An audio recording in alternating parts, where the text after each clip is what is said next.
Hi, folks. Welcome. See, folks are just starting to join us.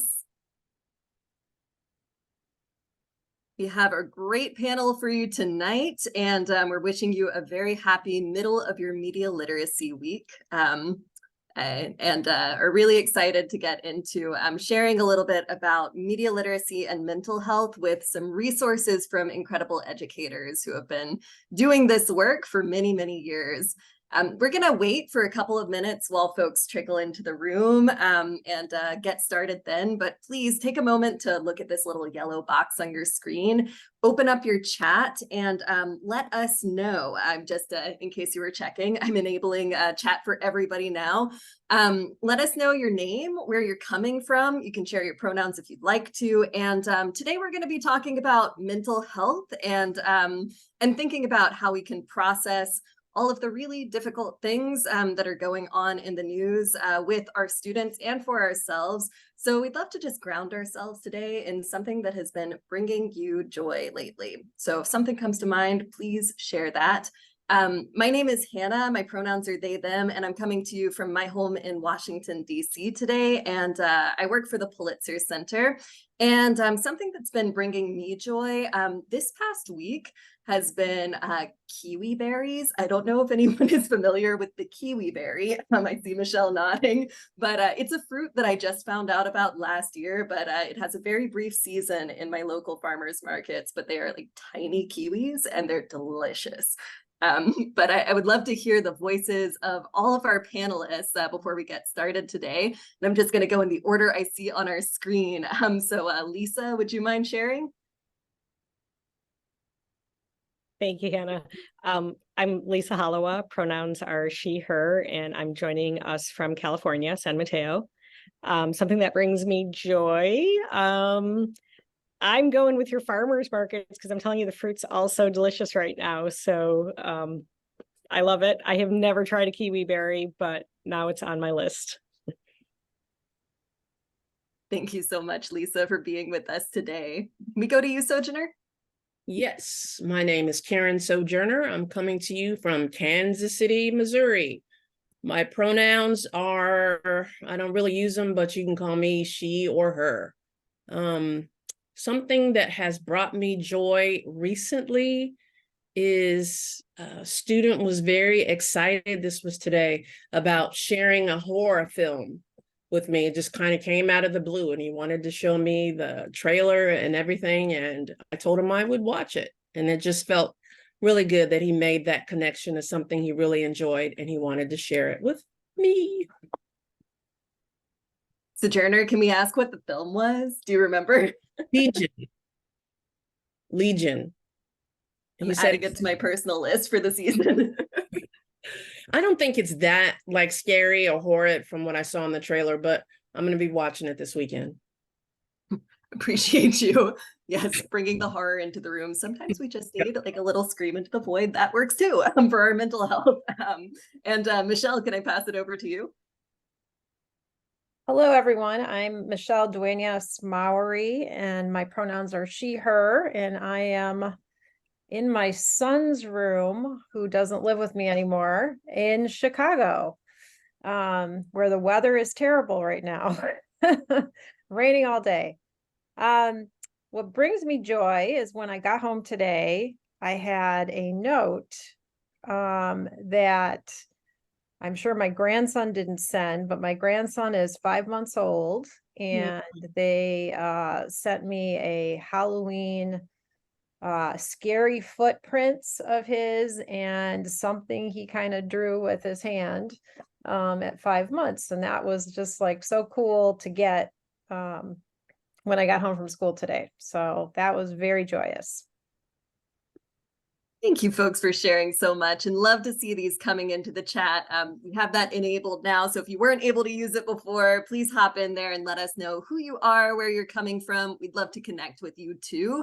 And I'm seeing folks in New York, in Virginia, in Maryland, different parts of Maryland, and in Ecuador. So thank you for being with us in many different time zones today, and in the middle of what I am sure is a busy week and also a difficult week in terms of the kinds of news that we're processing. So whatever you're bringing into this space today, thank you for joining us, and thank you for having this conversation about how we can better process what's going on with the world and be resources for our students.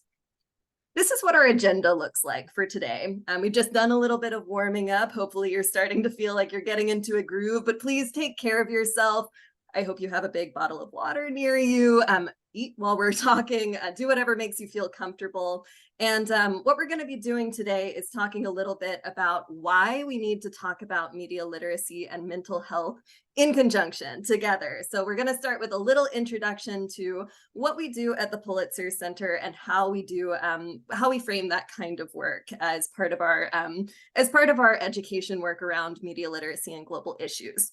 Most of our time today is going to be set aside for digging into resources and practice from the three teachers who you've just had the opportunity to meet. So Sojourner, Lisa, and Michelle will be telling you a little bit more about how media literacy skills support student mental health, and also hopefully a little bit about how educators can prioritize their own mental health while teaching media literacy. And we'll take a look at some resources that they've developed that are freely available and online that you can use with your students or adapt for the settings that you teach in.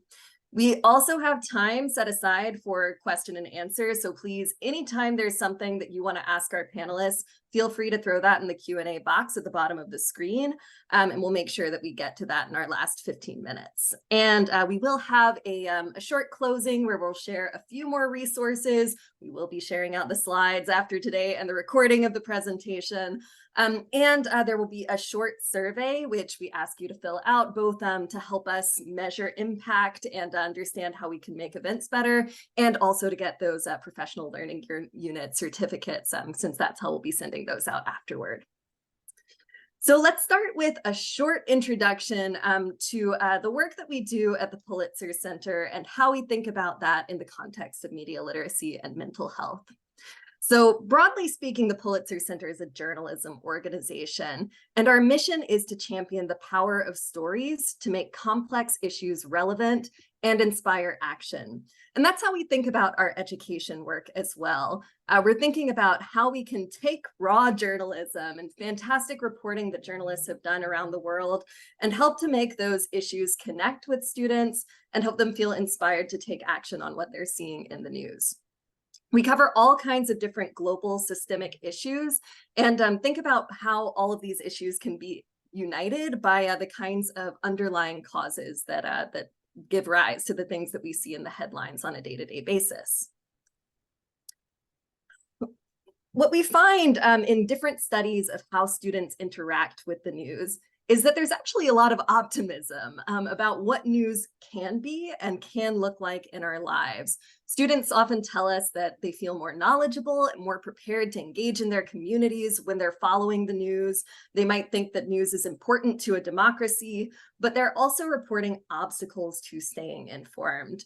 So on the left side, you'll see students are reporting difficulty with emotions, processing news. While smart and knowledgeable might feel like positive emotions, it's also bringing up a lot of sadness, anger, and fear. And I wonder how many of us can relate to those kinds of emotions or think of other things that we might experience that might cause us to stay away from the news altogether at times, take breaks from it, or think about how we can process that better. Students are also telling us that while they have a positive opinion of what news can do, they're also seeing that people their age aren't represented well, that media doesn't have an idea of what's going on in students' lives. It's not covering or representing them well. It's not showing what matters to them most, and it feels complicated and hard to follow. So part of why we exist at the Pulitzer Center as a journalism organization with all of this education work that we do is to think about how we can bridge this kind of gap between what we believe news can be in our lives and what it actually feels like for so many young people and for so many of us across the board. So we're interested in what kinds of resources and programs and skills can take us from feeling sad, angry, afraid, unrepresented by news to feeling empowered by it and like we can do something both about what the news landscape itself looks like and also about the things that we're seeing happening in the world. So I want to throw this question back to you for a moment, because it's a question that founds a lot of the journalism work that we do and that we don't necessarily ask ourselves as often as we should. I want to ask you what you believe that journalism should be and do in the world, and to use the chat to share about that with us a little bit. I know that we have a lot of different folks in the room coming from classroom teaching backgrounds, out of school time programming, libraries, and a lot of journalists in the room as well. And I think if I ask my colleagues, my journalist colleagues and editor colleagues at the Pulitzer Center, what their answer would be to this question, we'd get some commonalities, but we'd also get a lot of different answers. So I'm curious what you folks think. What should journalism be and do in the world?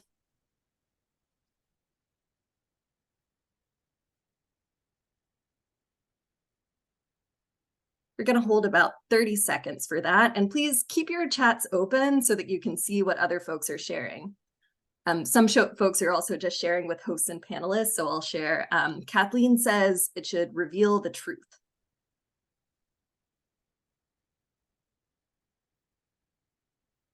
Gretchen says it should be factual, well-rounded in scope, and inspirational to create change.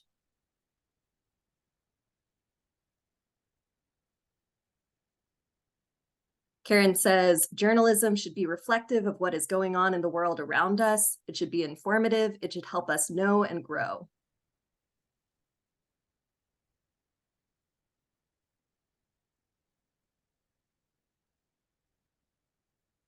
A shout out, Heather says, I believe journalism should share stories of every kind. Interesting.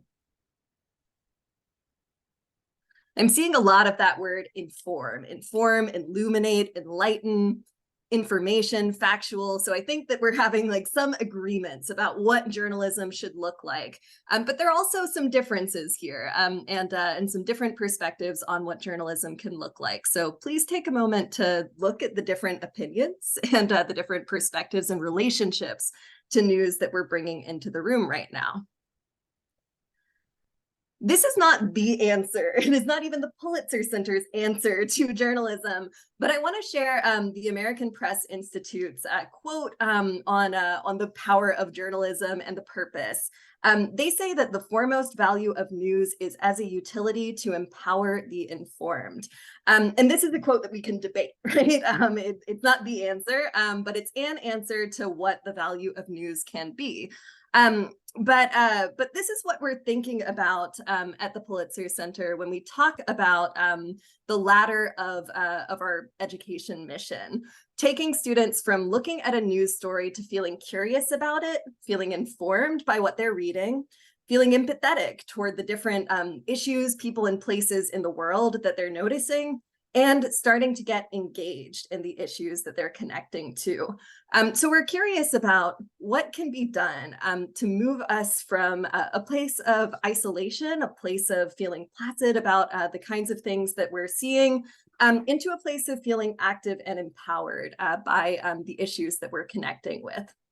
So today, I'm really excited that we have three incredible educators and teacher fellowship alumni from the Pulitzer Center who are going to share a little bit with us about units that they've developed that dig into different global issues through the lens of journalism and use those as a way to empower their students in different ways. We have educators from different parts of the country teaching different grade levels and different subject areas. And I'm hopeful that not only will you hear strategies and practices that they've put into play that will be useful for your own students and your own work, but also maybe walk away with some resources that can valuably be put into place tomorrow if you're looking for new projects to use with your students. So I'm going to introduce our first speaker now, who's going to be Karen Sojourner from Kansas City, Missouri. And we're going to first see a video that her students created at the end of a unit that they did with Sojourner in the past year. So you'll see the result of all of the work that Sojourner did and that Sojourner's students did together. And then we'll hear from Sojourner about the unit itself, all of those processes and resources that led students to that point. So can I just get a thumbs up from our teachers on the screen? Let me know if you can hear sound when I play the video.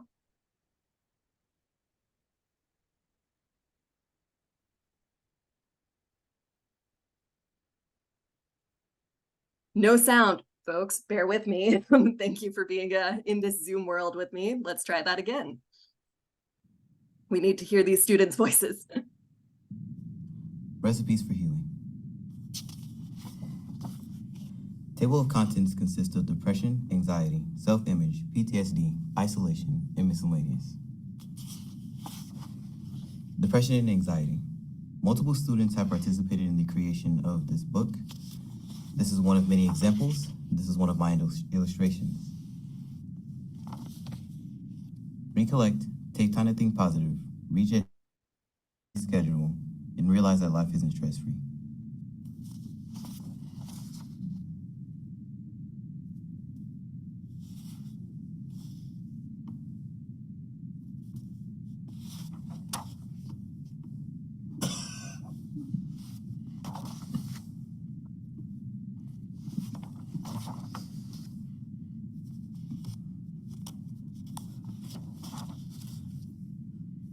Self-imaging.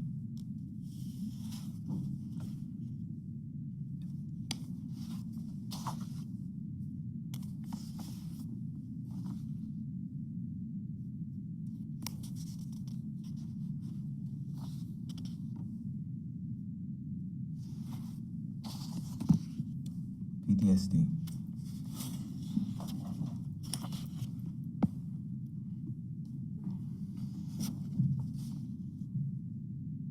Isolation.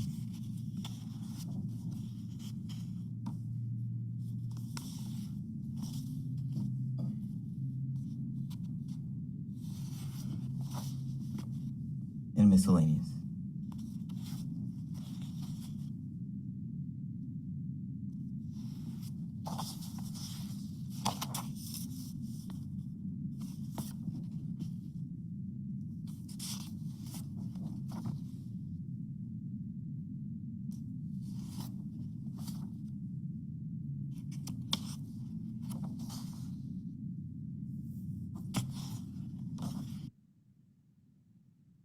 If you're like me, you might want to go back through that video and pause it so that you can read through all of the students' amazing work there. But Sojourner, thank you so much for this beautiful project, and I will turn things over to you.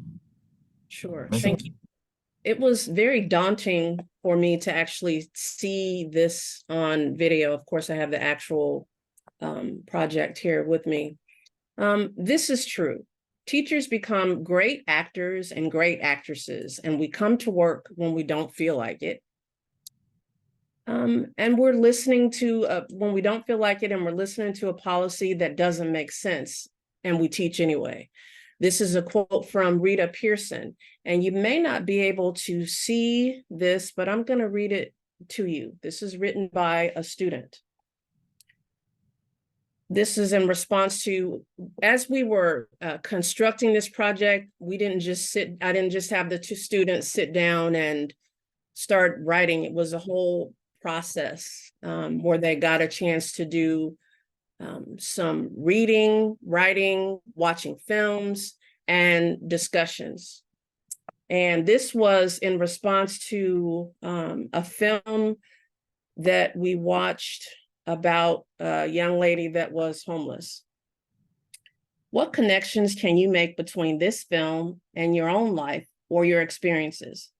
The connection I say I can make on this film is that at the very beginning of the film, where they barely had enough money to pay for the action figures, because I remember the days when me and my family barely had enough money for food and clothes, and we always would have to either steal or use the ones from our neighbors. That's why I am forever humble when it comes to someone being broke. This is also true. Students become great actors and great actresses, and they come to school even when they don't feel like it. And they're listening to policies that don't make sense, and they have to learn anyway. And I thought that passage by the student was a great example of that. I had no idea this was going on with the student. Next slide, please. So one of the things that we did to generate ideas is I just put it took a long time for us to come up with a name for this book. I was trying to come up with something fancy, but we just got the recipe for healing, and I think that says it all. So throughout this time, students would put up on the board different ideas about what they did, actually participated in to help them when they were having issues. And I didn't edit any of this. As you see, there's the word sex on there. Nothing that I promote for high school students. I just let them, you know, have free reign and write. And I want to share something else with you here. How does it feel when someone here with you on this earth and then they're gone the next day? Miss Sojourner, I really can't think of no more good questions to ask. And this is because why? Because I'm really numb to this topic. It's very hard for me to talk about it. I lost my mother at a very young age. And since it happened, I really don't like putting my mind too deep into this kind of stuff. Like telling, like, I don't like putting my mind into this kind of stuff like killing. It's hard to get off my mind. So I think positive and stay strong. I keep my head and I stay ready for anything. And I want to say here that, yes, I do work in urban Kansas City, but I have a network of educators, not all over the world, but I will say all over the United States. And this is reflective of students everywhere, not just in the urban core. Next slide, please. So this picture that you see over here on the left, you know how every year, if you're an educator out there, they don't make us, but when the kids take pictures, then they expect you to take one too for the yearbook. And it's like, you know, I'm at an age where I don't need a picture of me every year. So what I did this particular year is I grabbed a couple of students.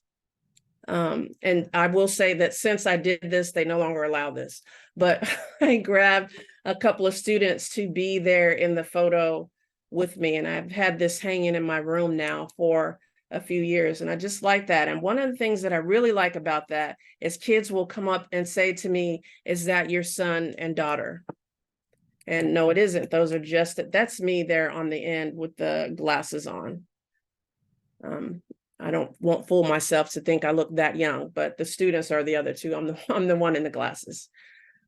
If you look over here at this other picture here, this was a project that we didn't necessarily do with the recipe for healing books, but it does speak to why I think media literacy is important. It's important because it gives students agency. It lets them know that they're not just under the microscope as things to be examined. It puts them in the position of being the examiner. One of the examples that I love to use, again, so I'm going to bring this back into urban Kansas City. I asked the students, how often are you sitting and watching the news and they're talking about something that may have occurred in your neighborhood? And you're looking at that and you're going, that's not what happened. So, and they all could identify with that because that's something that's relevant to them. So this project, what I asked the students to do was to create a headline and caption it for things that you feel are important, but are not covered enough in the news. And as you can see here, students felt that depression is not covered enough, or at least because as we as adults look at all this stuff, we said, yeah, there's stuff in there about depression and suicide and all these things. But again, when as you guys wrote in the chat about what journalism should be, one thing that I left out and that I didn't see is that it should be accessible for all. I don't think you should have to read, what is it, Scholastic, not putting down Scholastic, I love it, or any of the junior versions of anything, but it should be accessible for everyone. Let's see. Yeah, so if you have any questions, that would be great. I want to tell you a little bit more about me, though. I've been in education for on the north side of 35 years, give or take a few semesters. And education is something that I feel called to do, and is something that's very important in my life. I'm a lifelong educator. So there you go. If you wanted to know more information, if you look on the Pulitzer website, you can see all of what was involved in this particular activity, how we put it together, the lesson planning, some of the videos that we watched, some of the readings that we did. You're just getting a 10-minute capsule of this, but thank you for your time. Thank you so much, Sojourner. And please throw your questions in the chat as we go. We're going to reserve time at the end of all 3 presentations for your questions to be answered, but put them in while they're fresh. And again, we'll send out this slide presentation to everybody here, but this is hyperlinked, and you can find the full facilitation resources and all of Sojourner's student work on the Pulitzer Center website as well. With that, I will turn things over to Lisa to tell us a little bit more about her unit. Thank you, Hannah, and thank you, Sojourner. I am an elementary school teacher in San Mateo, California, and I teach in a public Montessori school. So I teach 4th, 5th, and 6th graders. And you know, that feels really young to a lot of people to be talking about things like media literacy and discussing the news. There's a lot of questions in people's minds about whether or not that's a really good age for students to be exposed to media and to serious issues. And my answer and my response through my teaching, through my experience, and through my background as a reporter is it's exactly what we should be doing with kids as young as 4th, 5th, and 6th grade. Probably not any younger than that, though. And thinking about this whole connection between media literacy and mental health is for my classroom, what we did with the Pulitzer Center was examine the issue of climate change. And at the time that we were choosing these projects and going through this work, there's a lot of flooding going on in our area. A lot of communities were being affected by severe storms. We've seen a lot of things happening here in California related to climate change in terms of things that we're experiencing right now.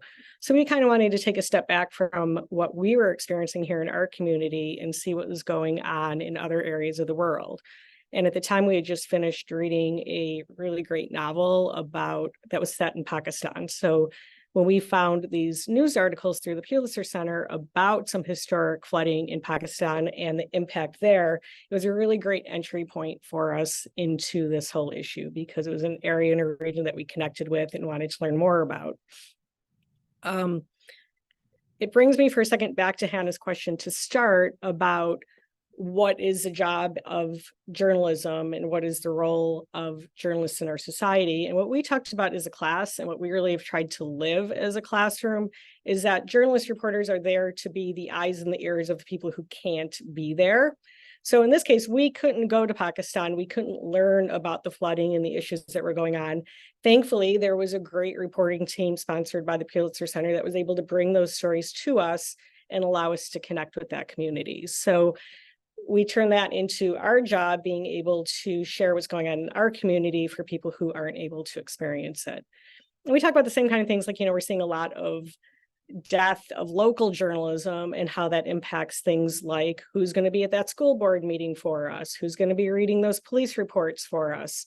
So I think it's kind of an important context, not just for elementary school kids, but high school kids, college kids, adults, teachers, to be really thinking about that role, that we need somebody to be there to be our eyes and ears because we can't be everywhere. The other story that we looked at, because we had an opportunity to meet with this reporter on a Zoom call through the Pulitzer Center, was Jackson, Mississippi's water crisis in underserved communities. super heavy topic for 4th, 5th, and 6th graders. And we were able to break it down and have such an engaging, wonderful discussion with that journalist because of the fact that elementary school students really know and understand so much more than we give them credit for.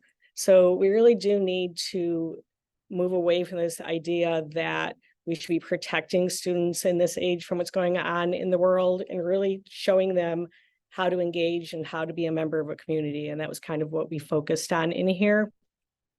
Other work that I've done with students in this age group and media literacy has reinforced that. I'll get to that in a minute, but I think we're ready for the next slide, Hannah. So looking at climate change in our community, my students, 10, 11, and 12-year-olds ended up producing some really solid news feature articles. We had students produce podcasts. We had a lot of photo essays and graphic art projects as well that really did a great job communicating this theme. And they looked at everything from climate change anxiety, the impact of flooding on certain communities, some lasting storm damage. During this period where we were examining climate change and interviewing these experts, we had an opportunity to do our overnight field trip with our school. And we went to a park where we saw exactly what we'd been reading about, roads that were closed because so many trees were down that they couldn't get there to clean the bathrooms, and gullies and, things that had happened to the park system that we were staying right in and that our field guides were able to help us learn more about. So it was a really nice connection there too, bringing it back to our own community. And that was a lot of the lasting storm damage there. My students produced some infographics on climate change, infographics on carbon cycle.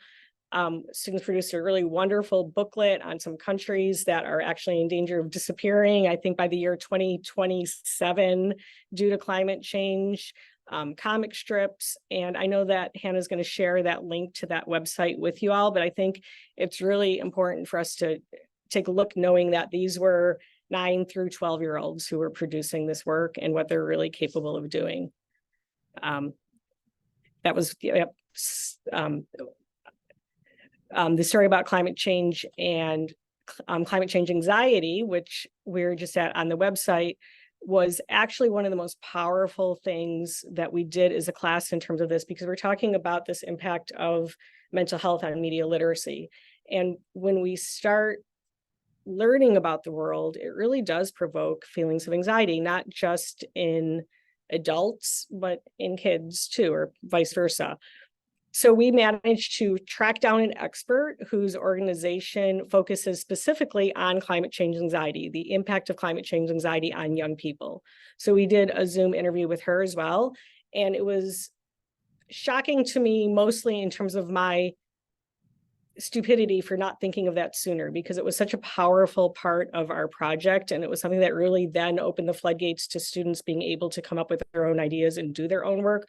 Once we addressed that question of, this is a big, scary topic, and it makes me anxious. Once that was out there on the table, students were really able to do their best work. And Isabella's story about climate change anxiety, I feel like really reflects that. I did want to take a step back because, thank you. Exactly where I wanted to go. Thank you, Hannah. Because I came to teaching as a second career. My first career was as a national news reporter. I worked for the Associated Press for a long time and covered a lot of really big stories for them. And I really am very passionate and believe really deeply in what I just said, that journalists are there to be our eyes and ears, that we're civil servants, and that our job is to serve our communities. And as I was teaching, I was seeing this kind of disconnect where every day I'd have students come into the classroom, but we weren't really connecting with the wider world. And the truth is, once we get into this age group, into those upper elementary years, 4th, 5th, and 6th grade, students are really moving away from seeing their families as the center of the world, and they're really caring about the world. Our job as educators is to teach them about the world and help them connect to the world. They're really moving into that, and it's an important social justice issues, and all of those are so important to this age group.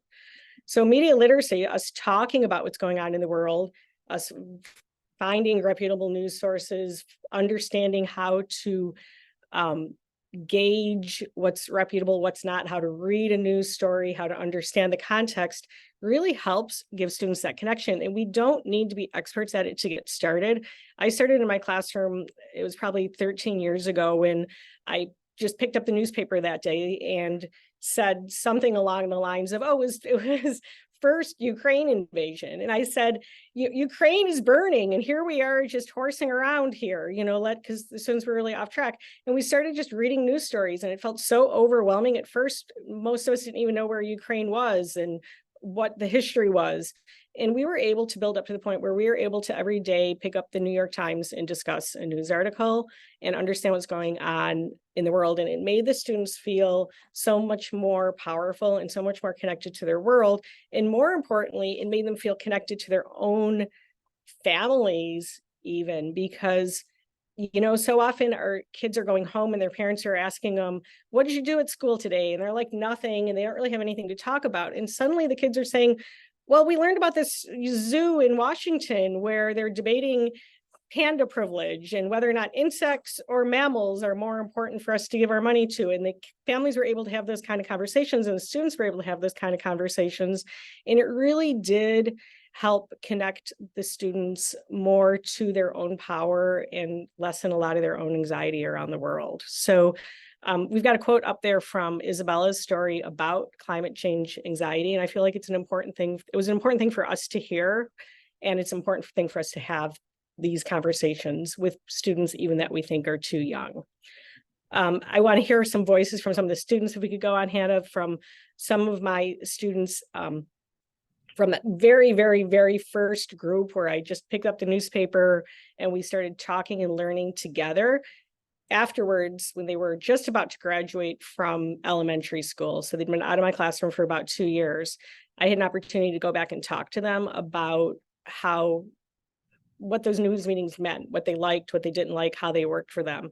And their responses were so powerful that I really kind of held on to them forever, because it really does show this need for connection that young people have, and how by not talking about things and by not giving them these skills, we really are increasing their anxiety. By helping them have these skills, we're really letting them see themselves as connected to the world and able to make a difference. So Ryan, it made me feel connected with the world, knowing what was going on rather than feeling isolated and unaware. Almost everybody talked about their relationships, specifically with their moms, because I feel like their moms maybe were the ones who picked them up from school more, but I feel like it was with families more. We were able to start really sharing our opinions rather than just, did you do your homework or did you clean your room? If we could go on to our next slide, Hannah. Mateo, same kind of idea. When I got home from school, I didn't really talk to my mom about school stuff. She didn't really understand it. I didn't understand what was going on for work with her. But with the news meetings, I'd get home and we'd be able to have conversations about stuff that was going on in the world. We'd have conversations, and it was nice to be able to talk. And Mateo is one of those kids that just still has such a place in my heart, because he was one of those students that always felt like he was a step or two behind. Every time he was catching on to something, we'd be moving on to something else. And, it was so wonderful for him to be able to start to make these connections. Cheyenne, too, being able to start to talk to her mom about stuff that was happening, being able to talk to her about things, and we had our own opinions and shared them. That meant something to me. Again, I feel like she really meant that, and it really was an important thing for her. But my favorite, I think, if Hannah wants to move on to the next slide, was Charlotte, this is like so true of this age group, and she meant it with all her heart. What really surprised me is that other people have opinions, different opinions than me, and that surprised me. And the reason I love that so much, because it's so true. Students at this age really don't quite get the idea that not everybody thinks like they do, and being able to expose them to that. And I know specifically Charlotte was talking about a story that we talked about a zoo in Washington where they had done a necropsy on a giraffe that had died, and they invited the public to watch it. And the question was, do you think that's okay or not okay? And her friend Solomon, who she usually agreed with on everything, is like, sure, I would totally go to that. I think that's awesome. And Charlotte felt like, oh my gosh, how can we watch an animal being cut up and consider that some form of entertainment? So it was wonderful to be able to give students the context to be able to disagree with somebody, listen to their opinion, share your opinion, and understand that not everybody has the same opinion as you. And I feel like that had such a wonderful impact on anxiety and mental health for this group. And Fiona's comment really just kind of sums it all up. We should know. I mean, these are what's going on in the world. These are the young people that are going to be impacting our world, and they really should know what's going on. And we can be the people who help give them the tools for that. So whether it's talking about the news, doing your own projects, having journalists come in and talk, that connection is just so important for students in this age group, and it's not above their heads. It really can connect with where they're at. Thank you so much, Lisa. So much good advice, and lots of resources available at the link. But reminder to use that Q&A box at the bottom of your screen. It's right next to the chat to share your questions for Sojourner, Lisa, and Michelle, who I'll pass it over to now. Hi, everyone. I'm Michelle, and I teach on the south side of Chicago to mostly juniors, some seniors.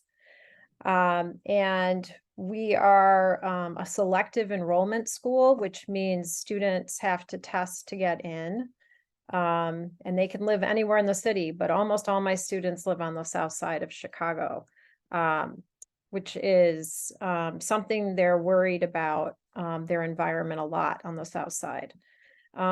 So my essential questions for my unit are, is societal success determined by our environment?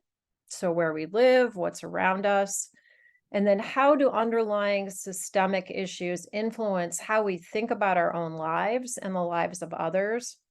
And can other people's expectations of you impact the outcome of your life and inform your definition of success?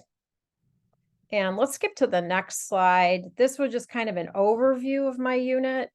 But let's keep skipping to the next one because I know we don't have a lot of time. The reason I wanted to think about views of success is that we were reading Outliers, but I paired it with The Other Wes Moore, which some of you may be familiar with that book. And The Other Wes Moore was really, really impactful to my students in thinking about, like, how can they become successful, or will they become successful in life? So we actually did some work on the board, trying to get students just to write up there what they thought success was in different areas: career, education, physical health, and their spiritual or their value systems. And for the most part, there was a lot of very positive ideas that they had about their futures, like being happy with what they do. You can see what they wrote on the board. Finding what works for you and what you want to do, how it helps financially, having a goal. Some kids just wrote, be richer, have a high-paying job, live comfortably, have a fun career. So they had a lot of different ideas in all of these areas, but this is just one example. So we kind of started with this. So if we can go to the next slide. We then went on to investigate 3 core systemic issues that are brought up in The Other Wes Moore, and kind of our response to Outliers, where we don't think a lot of these issues were brought up.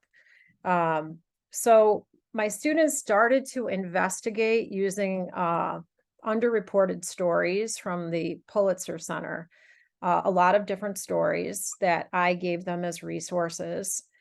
And I asked them some questions, like at the beginning when we were just started talking about these systemic issues.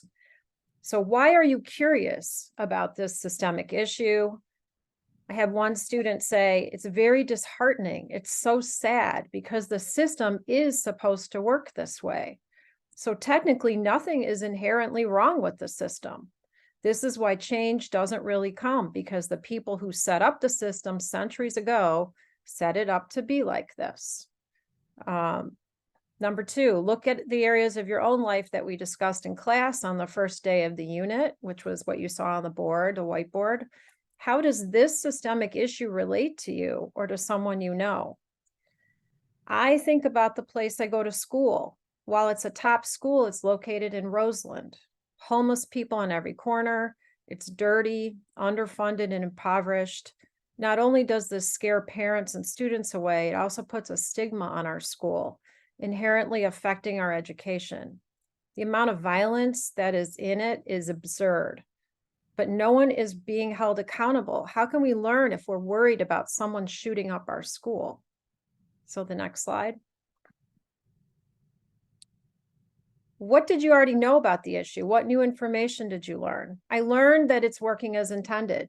So similar to what the other student said, because everyone thinks if we tackle this one person like Donald Trump or Elon Musk, we'll never face racism again. But that's so far from the truth. These people grew up with these ideologies, so did their parents and their parents' parents. It's not just one person, it's an idea that has become global, and they affect every kind of people. And then how did you feel systemic issues affect expectations and success? Rewarding scholarships and adequate education to whites will continue the cycle of white supremacy. They'll go and get good jobs and be successful, leaving minorities for the remnants. So this is this is pre-work that we did. If you can go on to the next slide.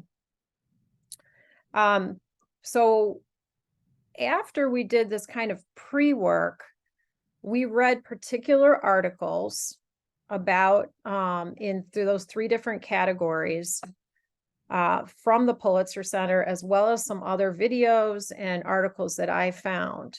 The students got put into reading and research groups, depending on what issue they chose. So they were able to do a lot of research. I gave them all the resources that they needed, and they could do extra research if they wanted to. And then each research group went into something I call the Socratic Seminar, which many of you are probably really familiar with. If not, there's like complete directions in our unit. And it's timed. So 25 minutes, these students in the circle that you see there would talk through their issues. I did not interrupt them. They were to talk for 25 minutes straight, and I had to stop them because they wanted to keep going and going. Other students take notes around them while these students are talking about their issue and informing the rest of the class, as well as like a real back and forth about the issue. If you can go to the next slide. After these Socratic seminars, these are some of the comments from the students. So the comments before the Socratic seminar, I felt like the students were like really overwhelmed by the issues around them. Some felt that the issues were just insurmountable. Like, how can we ever, this is the way that it works. It's always going to work this way. How can we even tackle this? But after these Socratic seminars, after they did their research of stories and really looked at media and resources that were explaining the different systemic issues or delving into them, especially the underreported stories, I felt that they really felt unified and more empowered. And I think this is what Lisa was talking about too. Here are some of the comments that the students made during their Socratic seminar. I transcribe what they say so that they can see what they all said afterwards. This first person talked about gentrification, but like really specifically, King Drive changed because of gentrification with increased rent. A lot of people in Black communities can't afford the raised rent, so they have to move to places that don't look as good and tend to be more polluted and maybe not safe. So they were talking about environmental racism. Might be easier to overlook the neighborhood because they don't push back as hard because they don't have the resources to fight back against it, such as when a factory is put in. And high lead levels in blood are devastating and leads to reduction in income and affects schooling. Children can't concentrate because of environmental factors that they have no control over. So that's just them knowing all these really specific facts about what's going on. They really felt empowered to understand like why these issues are there and what all of the different problems were. If you could go to the next slide. There are just some more comments from students about other areas, generational curses. When you go through poverty, your future is narrow because you can't prepare for your future. I have a friend who found out the hard way. He fell into the streets. People in poverty don't have connections to see what's going on all the time. Environmental racism is like closing down stores we need, like the Walmart. There's a Walmart nearby was closed down, so that we have to go out of our way and spend more gas money to get what we need.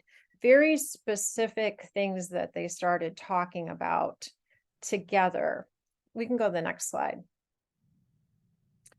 What I felt is the students felt really unified after doing these Socratic seminars. We also did a bunch of other things. We interviewed community members. We did a lot of other things that is in the unit that you can read for yourself. But I felt like there was a bond because a lot of the kids come from different areas of the city, all the South Side, but the South Side's the biggest part of Chicago. So there's a lot of different places they can come from. And they felt unified, especially students who were realizing the pollution in their area and the factories and why factories were being put in because their land was cheap or nobody had the ability to push back against it. They felt really unified and called to action. They really wanted to be kind of agents of change after this. Then we had a journalist visit. Imram came and talked to my class. You can see him on the projector screen there, talking to my class about how writing saved him. And how when he was writing about the situation that he was in a refugee situation, how that actually like brought him out of the situation. So this just like added to this empowerment that the students felt about it. So it was just a very, very powerful time. Is that my last slide? I think it might be. I don't know. No, it's not. So my last thing that we did after all of this like empowerment, we did vision boards for what we wanted our future to be. So we started with like, what is success to what's my success going to be? And it was super positive because I really felt they were overwhelmed at the beginning. But after reading all of this media that was about underreported stories that were really about them and their neighborhoods, because they even told me, Ms. Mowery, I feel like we're an underreported story. I'm like, yes, you're right. But now we're going to tell your story. They created vision boards. So there's instructions and worksheets on how to do this as well. So they did vision boards on the areas that they first outlined on the whiteboards. So it was a very powerful experience. Thank you so much, Michelle, and a lot of amazing, like really visual student work, but also fabulous resources. So please take some time and check these out after our event tonight. We'll be sending around all of these links where you can see full resources. But we do have some questions for you folks in the chat. So I want to kick these to anyone who would like to answer them. And I'm going to start with a question from Michelle. Sojourner, you already answered this one in text, but maybe we can get some of that on recording and share it with the rest of folks as well. Michelle asked how you've thought through ensuring that students don't feel marginalized when they're learning about traumatic content, especially around systemic issues. For example, students debating about disability access when a disabled student is in the room, or students discussing poverty while an unhoused student is in the class.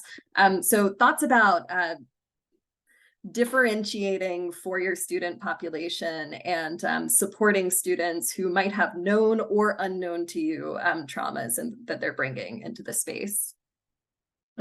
Briefly, I'll say what I wrote in the response is that the group of students that I work with, fortunately or unfortunately, are homogenous in terms of their experiences and backgrounds.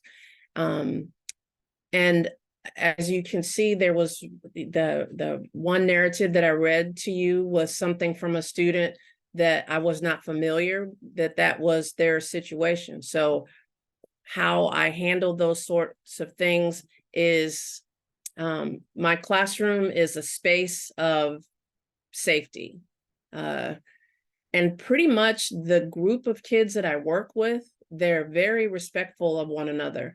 I think if I didn't have the confidence in myself, along with student buy-in, I would not have attempted something like this if I didn't feel that I could keep everyone safe within that space.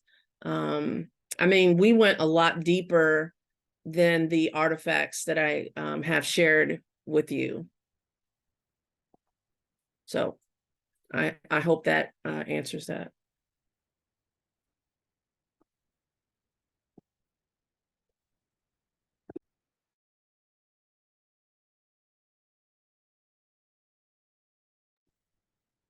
Thank Anna? you, Sojourner. Yeah, Michelle or Lisa, did you want to add anything? Not, we can move to another question. I just kind of wanted to add to that, that space that Sojourner mentioned about safety and for recognizing and being aware of student trauma is so important. I also feel, though, that sometimes students say stuff not realizing that there's real people in that situation. So it's a learning experience for them. And yeah, we have, so I'm thinking back to a young man I had in my class who was making some really derogatory comments in our class about gay marriage. And a little girl in my class, 10 years old, spoke up and said, I have two moms and I wouldn't be here. And, you know, and she engaged him in conversation about it. And it was really powerful for him to realize that these comments that he was hearing at home, I'm sure, that there's real people who are living that and making that space. So sometimes students might become really uncomfortable if they say something and then realize, yeah, somebody has a disability or somebody else is homeless, but that's important for them. And it's such an important growing experience for them to realize that you're making comments based on whatever random things coming to your mind, and other people are really living this life, and you need to think about the real people there that you're talking about. So does that make sense? What I kind of wanted to share, that it's okay for, yes, we need to be aware of the person whose feelings might be hurt, but it's also okay for students to sometimes make these mistakes because there are real people involved, and the best way for them to learn that is by saying something that might be considered disrespectful or inappropriate and then realizing that it actually impacted another person. It's okay to learn from that. Yeah, that's an interesting point around like having practices for accountability in your classroom, right? I'm thinking about like what it means when a student does make a mistake, to acknowledge that and be able to process it as a class. Yeah. And where are they going to learn it? They'll, you know, if we don't help them learn that, they're going to go out in the world not knowing it. And it's okay for them to learn it in our classrooms and for us to help them through that.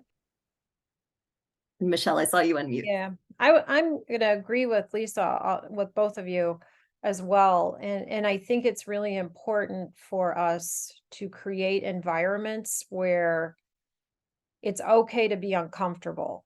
It really should be okay to feel uncomfortable, and to be able to ask questions about your discomfort. So if you're not sure about something, you should be able to ask a question in a class without having anybody make fun of you or, you know, anything that happens like that. I think we all probably create classroom environments right from the beginning of the year where there's a trust level.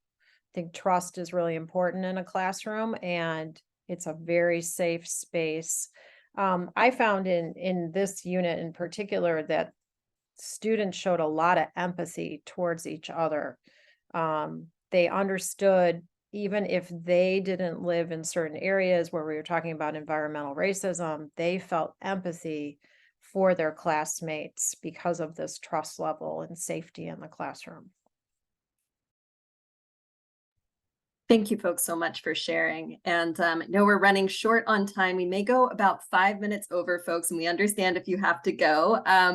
I want to go to Joanna's question. This is an important question because we know that media literacy, a lot of the time we're talking about evaluation and figuring out credibility of sources and things like that. But as Sojourner importantly reminded us earlier, it's also about making sure that students are in the position of being examiners and also producers of information. So Joanna asked for anyone, were there opportunities for students to share their learning with a school or non-school community or audience, or how do you do that in your work? Give them authentic opportunities for sharing student voice. For my project, I will say this, it is something that is not finished. That class, yeah, they finished their contributions. I will probably extend this with a couple more classes and then have this bound. And then from there decide, you know, who will share it with. Maybe it'll just be something that's available for students at our school. So I don't know, but I see just those, I see this getting bigger, and even everything that they did not make it to that recipe book for whatever reason, but it'll eventually be bound and then shared out. And we did create our website to kind of share our work, but I do feel like we got to the end of the school year and the students really missed out on that opportunity to share their work more widely. And if I were to do this again, I would make sure that that was built in. I think that was an important piece that we missed. Our work was just shared in the hallways. So we posted in the hallways our vision boards. We were able to print them off and post them all over. The students also thought that they wanted to host after school forums on the different systemic issues and be presenters for it. And we ended up doing one, but end of the school year, so it got difficult. But I am planning to do this unit again this year, and I think we're going to host as part of their grade, probably even some after school time where other kids can come and talk about the issues. That's so cool. Thank you, folks. And I also just love hearing the long tail of these projects, right? That media literacy is like it's not a unit, it's a practice in the curriculum. And all of you have spoken about projects that you've done across multiple years at this point. Last question that I will throw to the group. I'm going to try to combine a question from Sean and from Shelley here. Both folks are asking about social media and misinformation in a way. Sean writes that they are curious about the news sources that you use. And also I'm inferring here, but I think news sources that students are using to access news organically in your classes. Sean says, my students tend to get news from social media, which frames news differently and in a highly personalized manner, differently from websites, differently from print publications. And Shelley's asking how you handle like social media and the kind of disinformation that can pop up in those posts. So can you share with us, I'll give you the choice. If you want to talk a little bit about how social media functions in your classroom and how you address misinformation, or if you want to talk about how you select news sources and talk about selecting news sources with your students. I can talk about that. Earlier in the year, we talk a lot about credibility. And how do you determine credibility of a source? So I was a former journalist in another life. So that's always on my radar. It's like, how do we determine what tier of credibility a source is? So they all like understand that. We also talk about echo chambers a lot, confirmation bias, all of those things, and trying to read other points of view that you may not have is really, really important. So it's just kind of a habit we have in my room that, even we did the other Westmore and we did Outliers with it. Outliers is a very different take on success than the other Westmore. So we were able to talk about those different, opinions on what success is. So that's how we handle it.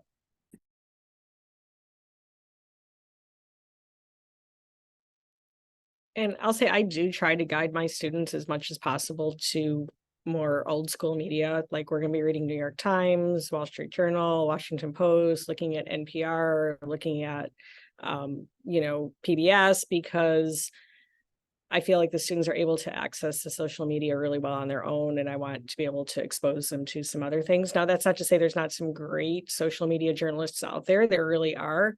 And I think it's important for us to follow them and be aware of them and help direct students towards them as well. But I think in reality, there's very few places right now that students are going to pick up a newspaper if we're not doing it with them. So I do like to kind of direct them to those older school forms of journalism as well.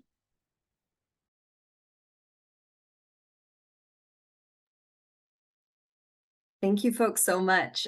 So much good advice and a few questions that we did not get to. So apologies for that, but I know that we're running out of time here. So I want to leave you all with just a few additional resources so that you'll know where to find how you can follow up. And you've already seen links to all of these amazing educators units, which are available on the Pulitzer Center website. So we'll be sending those around. If you are looking for a more general introduction to media literacy and some resources that you could use maybe to prime your students for the kinds of projects that you've heard about today, we do also have some more introductory resources that are available to you for different grade levels you might be working with.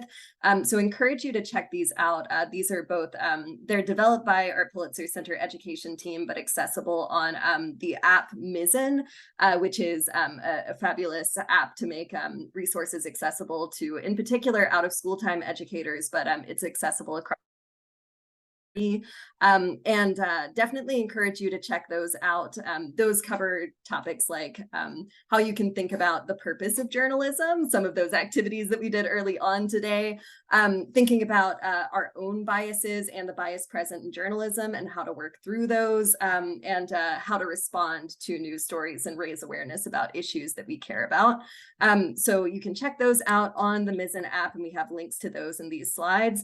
But also just encourage you to stay in touch and to think really creatively about what it looks like for media literacy to be not only a special project that you do with students, but part of your day-to-day practice, and thinking about how global issues that are on students' minds and that are affecting them in so many different ways can be illuminated through your classroom. So we encourage you to sign up for the Pulitzer Center newsletter, get on that list, and learn about other events like this, teacher fellowship programs like the ones that these fabulous people were part of, and join into that community, as well as new resources that are available for folks. Several people today also mentioned virtual journalist visits that were part of their units and connecting directly with a journalist. So that is a resource that is available and free to anyone from the Pulitzer Center. So if you'd like to break in your media literacy activities that way, reach out to us. There's a quick form you can fill out to get in touch with our team and schedule a free visit for your classroom to connect with one of our Pulitzer Center supported journalists. And we are also available via email. We are a small team at the Pulitzer Center, and we're happy to hear your ideas and brainstorm what it could look like to do this kind of work in your classroom or your program. So reach out to us, be in touch, and also share your feedback as you're heading out today.